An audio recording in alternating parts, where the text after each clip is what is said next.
Hello, তো দেখো আজকে আমি পুঁই শাকের মাছের ডিম দিয়ে একটা রেসিপি করব, ওইটা শেয়ার করছি। কড়াইতে সরিষার তেল দিয়েছি, কালো জিরা ফোড়ন দিয়েছি, কাঁচা পেঁয়াজ, রসুন, কাঁচা লঙ্কা, তেজপাতা একটু ভেজে নিলাম। ভেজে নেওয়ার পরে আমি পুঁই শাকটা আগে থেকে ধুয়ে রেখেছিলাম, পুঁই শাকটা দিয়ে তারপরে এখানে লঙ্কার গুঁড়ো, হলুদের গুঁড়ো, পরিমাণ মতো নুন দিয়ে একটু ভাজা ভাজা করব। দেখো শাকের থেকে জলটা পুরো বেরিয়ে গেছে। তারপরে এখানে আলুটা সিদ্ধ করে রেখেছিলাম, একটা আলু, তো আলুটা চটকে দিয়ে দিলাম। তারপরে এখানে আমি পরিমাণ মতো ঝোল অ্যাড করব, খুব একটা ঝোল দেব না, শাকটা শুধু ডাঁটাগুলো সিদ্ধ হওয়ার জন্য দিব।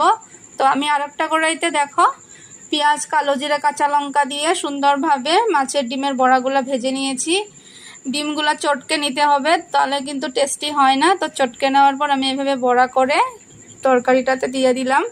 তারপরে এখানে পিস্তা বাদাম, কাজু বাদাম, সরিষা, পোস্ত পেস্ট করে দিয়েছি। তারপর দেখো এটা আমি অল্প সময় জাল করব, জাল করে জিরে ধনের গুঁড়ো দিব অল্প অল্প, আর দিব একটু পরিমাণে ইলাচির গুঁড়ো।